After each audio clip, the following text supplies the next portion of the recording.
So, clearing emotions, right?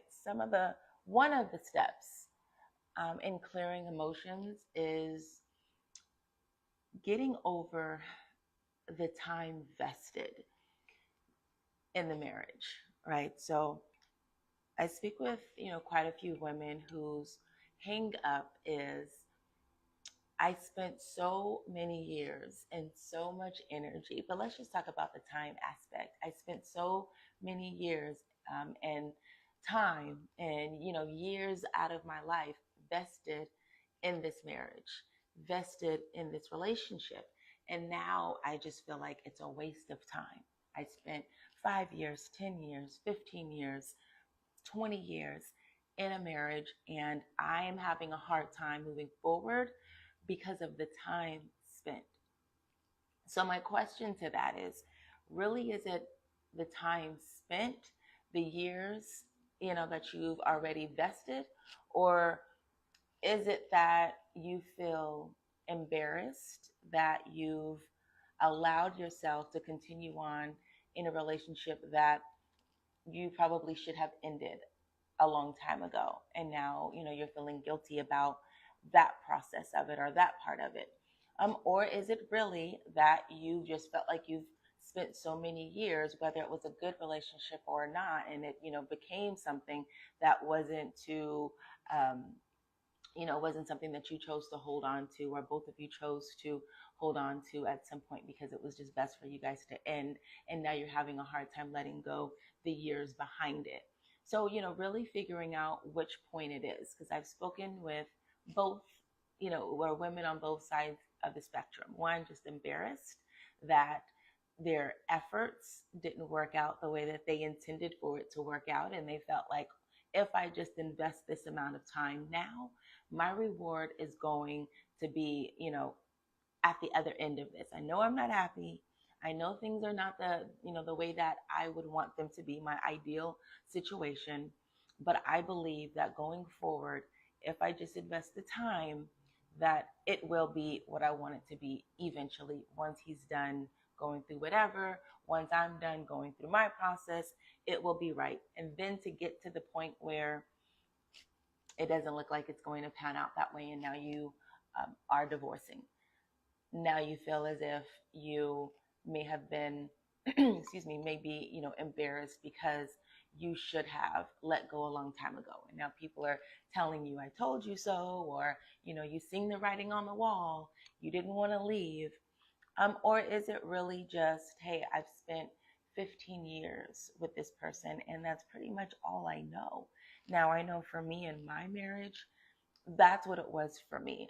Over 20 years in relationship with someone, meeting them at 17 years old, and then being in your mid 30s by the time you're divorcing. You kind of have that identity thing there, right? Like, hey, I don't really know who I am without this person. I've spent so much time in this relationship that I feel like maybe I should just keep going, right?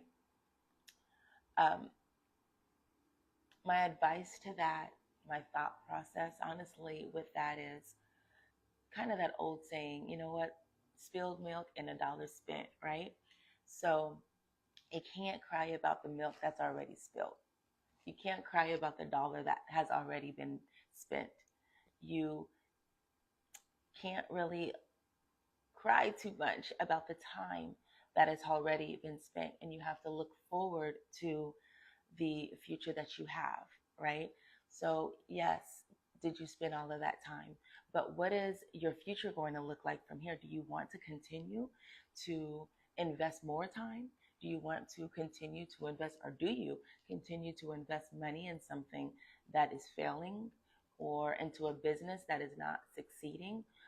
For a time, yeah, there's always that initial, investment in the time and the effort. But once you really get to the point and say, yes, I am not going to get a return on my investment of time, money, whatever it is, I need to go a different way. I need to change the trajectory of where my life is going. And I cannot look back on how much time that I spent. I need to start looking forward to what the time that I want to invest in my future, right? Is it time past or time future that's more important to you. So that's really just my tip for today as far as, clearing out those emotions. First, starting with accepting the fact that the time has passed and the time, unfortunately, you're not going to get back, and being okay with that fact and trying to look at it as, what did I pull out of that time? What can I take from that time as a sense of like currency, right? I learned from this. I'm no longer going to handle things like this. Or I picked up a new skill, or whatever it is that you choose to be grateful for, and come away with it feeling like you're not losing out on anything. Because that's really what makes it hard, is the fact that you feel like you are coming out empty handed, or all of this was for nothing, right? Sometimes it's easier to process the time spent when you can look at it as, what did I get in return? Did I receive anything? Um, I'm not leaving this empty, right? So, food for thought today. Like I said, I don't want to take up too much time in the mornings with these lives. I really want to keep it under 10 minutes. And you guys are sending me DMs and things to talk about. So that's great. I love spinning and sharing my journal, time with you guys. And yeah, hit me up on DM should you have any questions about anything I'm talking about, or if you have questions about the free and clear program, the Thrive After Divorce program. Okay. Alrighty. Have a blessed day, and I will see you tomorrow.